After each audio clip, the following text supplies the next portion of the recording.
m'appelle Florence Verdi, je suis prof de chant chez Orchestra Studio depuis 3 ans, en cours collectif avec les enfants, avec des adultes et des ados aussi. Au début, j'étais assez sceptique à l'idée de faire des cours collectifs en visio pour le premier confinement, mais on a rapidement trouvé nos marques, les élèves comme moi. Il y a eu beaucoup de choses qui ont été faites et qui ont été intéressantes, qui ont été des progrès qui ont été réalisés. Et on a pris nos marques. Et là, maintenant, lors du deuxième confinement, on est encore en visio, via Zoom. Ça se passe très bien, il faut que les élèves aient une bonne connexion. Moi aussi. Il y a quelques trucs à avoir en tête, donc voilà, au niveau technique. Mais c'est très facile et c'est très accessible. Et à mon grand étonnement, quand même, il y a eu, avec tout ça, des progrès qui ont été faits. L'avantage du cours en visio, pour moi, il est déjà de pouvoir s'exprimer depuis chez soi.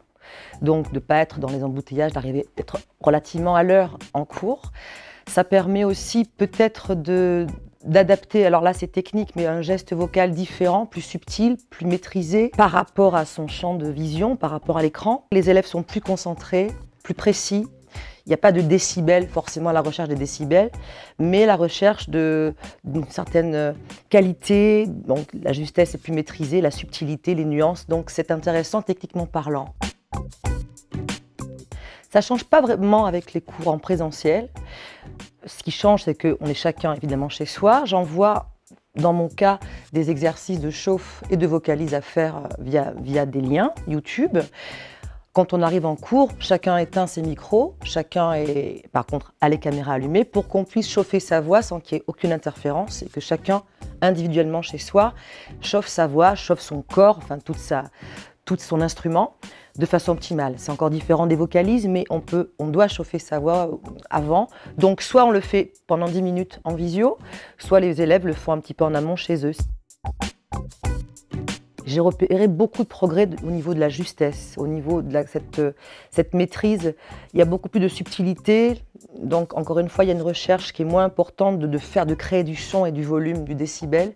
C'est plus poser sa voix de façon qualitative. Dans tous les cas de figure, chez les enfants, les ados, les adultes, il y a eu beaucoup de progrès qui ont été faits. Oui.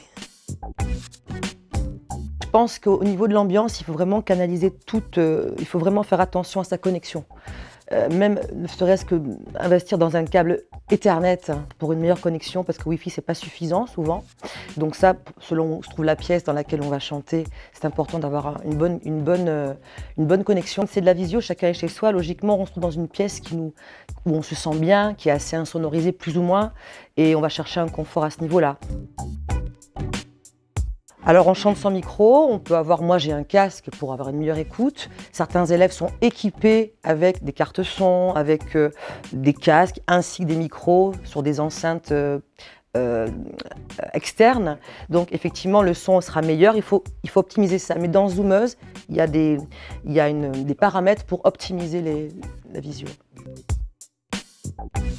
Les éléments positifs, c'est que déjà il permet, ça crée encore le lien. Un lien important, on est en visio et on reste en contact. Chacun est chez soi, donc il est libre de pouvoir se mettre dans un endroit où il sera à l'aise. Il y a beaucoup d'intérêt à la visio parce que c'est un moment où on va justement être concentré sur cet écran.